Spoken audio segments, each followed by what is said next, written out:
पंडित जी गीता ज्ञान को सिर्फ ब्लॉग तक ही सीमित नहीं रखना चाहते, क्योंकि अभी भी हमारी सोसाइटी में हर कोई इतना प्रिविलेज नहीं है कि इंटरनेट का यूज कर सके, और गीता ज्ञान पर तो हम सबका हक है। इसीलिए पंडित जी हमेशा कुछ न कुछ सोचते रहते हैं कि कैसे इसे सब तक पहुंचाया जा सके।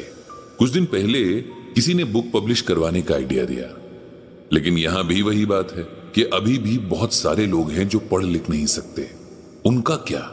गीता ज्ञान से कितने लोगों की जिंदगी संवर सकती है, उनकी परेशानियां कम हो सकती हैं, दुनिया एक बेहतर जगह बन सकती है। लेकिन उसके लिए गीता ज्ञान को हर किसी तक पहुंचना जरूरी है। इसी उधेड़ बुन में पंडित जी चलते जा रहे थे कि उन्हें ख्याल आया कि सरला जी ने पार्क से लौटते हुए सब्जी लाने को कहा था। याद आते ही पंडित जी उस तरफ मुड़ गए जिधर सब्जी की दुकानें थी। पंडित जी को सभी सब्जी वाले जानते हैं। उनका हम्बल नेचर और सभी से प्यार से बात करना, सबका हालचाल पूछने की ये जो आदत थी ना, सबको उनका फैन बना दिया था। जब भी वो सब्जी खरीदने जाते हैं तो सभी सब्जी वाले उन्हें देखकर खुश हो जाते हैं। इन्हीं सब्जी वालों में से एक है रामकिशन। उम्र होगी लगभग 70 साल।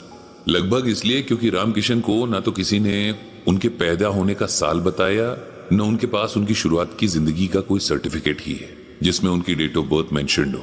स्कूल कभी वो गए नहीं, तो वहां का भी कोई डॉक्यूमेंट नहीं था। 18 साल की उम्र में एक वोटर आईडी कार्ड बना तो बनाने वाले ने अपनी पसंद की डेट ऑफ बर्थ भर दी। तब से बस वही चल रहा है।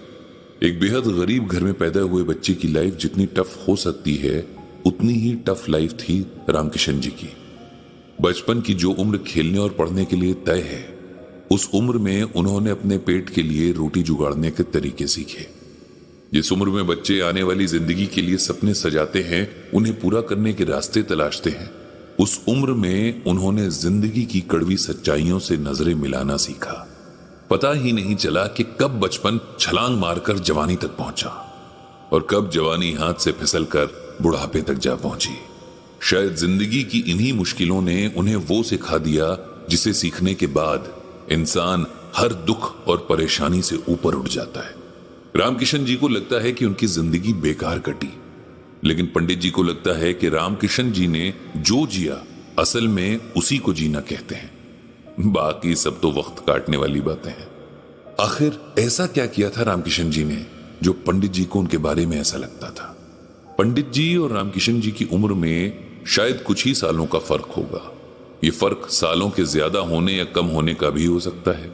मतलब हो सकता है कि रामकिशन जी पंडित जी से कुछ बड़े हों या कुछ छोटे। हालांकि वो बड़े दिखते हैं, लेकिन पंडित जी जानते हैं कि सारी जिंदगी छोटी छोटी चीजों के लिए मेहनत करने वाले शरीर समय से पहले बूढ़े हो ही जाते हैं। उनके चेहरे पर उनके बुरे एक्सपीरियंसेस झुर्रियों की शक्ल में जमा हो जाते हैं। पंडित जी रामकिशन जी को तब से जानते हैं जब से उन्होंने इस जगह पर सब्जी बेचना शुरू किया था। इस बात को 25 से 30 साल हो चुके हैं और इस दौरान दोनों ने न जाने कितनी बार लंबी लंबी बातें की हैं। कभी गांव देहात की यादों पर तो कभी पुराने रीति रिवाजों पर, कभी बढ़ती गर्मी और घटते पेड़ों पर तो कभी किसी सब्जी की रेसिपी पर। बातें करने के शौकीन हैं दोनों और टॉपिक्स की भी इनके पास कोई कमी नहीं होती। रामकिशन जी की बातों में सिंप्लिसिटी तो थी, लेकिन नॉलेज भी था। ये नॉलेज यानी ज्ञान उन्होंने अपनी आंखों से देखकर कमाया हुआ था, सुनी सुनाई बातों से नहीं। पंडित जी को रामकिशन जी का नेचर, उनकी बहुत सारी क्वालिटीज बहुत पसंद है। वो कभी कभी कहते हैं कि रामकिशन जी, हमने तो जो थोड़ा बहुत गीता ज्ञान सीखा वो पढ़कर सीखा, और आपने तो गीता को जिया है। पढ़े हुए और जिए हुए का फर्क तो सभी जानते ही हैं। इस बात पर रामकिशन जी बस हाथ जोड़कर रह जाते हैं। उन्हें तो गीता के बारे में बस इतना पता है कि जब महाभारत हुआ था तब भगवान जी ने अर्जुन को कुछ बताया था। क्या बताया था, क्यों बताया था, ये कुछ नहीं पता। पंडित जी को याद है कि कैसे मुश्किल से मुश्किल हालात में भी उन्होंने रामकिशन जी को कभी अपना पेशेंस खोते हुए नहीं देखा। तब भी नहीं जब एक बार भयंकर तूफान में उनकी दुकान ढह गई और उनकी बरसों की मेहनत मिट्टी में मिल गई थी। तब भी उन्होंने बड़ी नॉर्मल सी आवाज में यही कहा था कि जो हुआ सो हुआ, दोबारा मेहनत कर लेंगे। एक बार उनकी दुकान को इल्लीगल बताकर तोड़ दिया गया, जबकि उनके पास सारे लीगल डॉक्यूमेंट्स मौजूद थे, लेकिन उन्होंने ऑफिसर्स को घूस देने से साफ मना कर दिया था।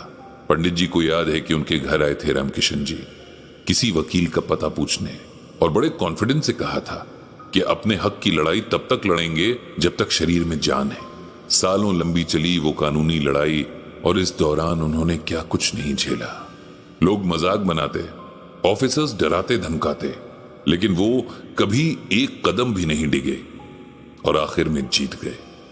एक बार उनका बेटा किसी गलत संगत में पड़कर जब चोरी करके कुछ सामान घर ले आया था, तब सामान समेत उसे कान से पकड़कर पंडित जी के पास लाए थे रामकिशन जी, और बहुत जिद की कि थाने चलें और इसे गिरफ्तार करवाएं। किसी तरह बहुत समझाने पर कि बच्चा है, आगे से नहीं करेगा, तब माने थे रामकिशन जी। चोरी का सामान तो वापस करवाया ही, साथ ही माफी भी मंगवाई थी अपने बेटे से। उस दिन पंडित जी ने सरला जी से कहा भी था कि ये इंसान सही मायने में गीता को जी रहा है। सुख और दुख में एक जैसा रहने की सीख और ज्ञान गीता देती है। भगवान श्री कृष्ण ने कहा है, सम सुख दुख स्वस्थः समलोष्टाश्म कांचनः तुल्य प्रिया प्रियो धीरस तुल्य निंदाम संस्तुति।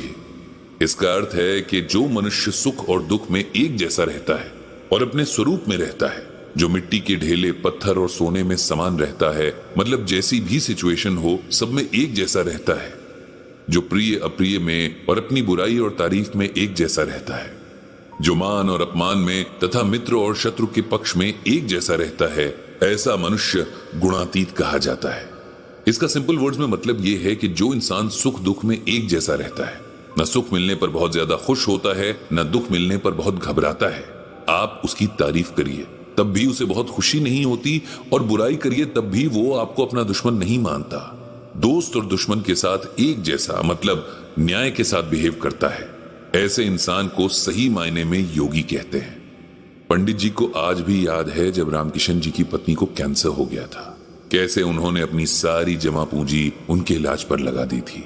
कितनी सेवा की थी अपनी पत्नी की, लेकिन जो किया बहुत पेशेंस के साथ, कोई शिकायत नहीं, डर भी नहीं। कहते थे जो सामने आया है झेलना तो है ही, इसीलिए बेहतर है उसे अच्छे से झेलें। बहुत इलाज के बाद भी उनकी पत्नी नहीं बची। उस दुख को भी बहुत गरिमा से झेला रामकिशन जी ने। उनसे सब्जी खरीदने वाले अलग अलग नेचर के होते, कोई अच्छा तो कोई कस्टमर एकदम चिड़चिड़ा। सबसे एक जैसे बात करते रामकिशन जी। उन्हें कभी किसी ने चिल्लाते या गुस्सा होते नहीं देखा। कस्टमर की बदतमीजी भी आराम से झेल जाते। उनके यही सारे गुण थे जो पंडित जी समेत उनके सभी जानने वाले लोगों को बहुत पसंद आते थे। पंडित जी सोचते थे कि जरूर पिछले जन्म में इस आत्मा के कर्म बहुत अच्छे रहे होंगे, तभी तो इस जन्म में इतने अच्छे संस्कार पाए हैं। काश कि हम सब भी गीता ज्ञान को इतनी खूबसूरती से अपने जीवन में उतार पाते, तो ये सारी दुनिया कितनी सुंदर हो जाती। यही सोचते हुए पंडित जी ने भगवान श्री कृष्ण से सबको ज्ञान देने की प्रार्थना की।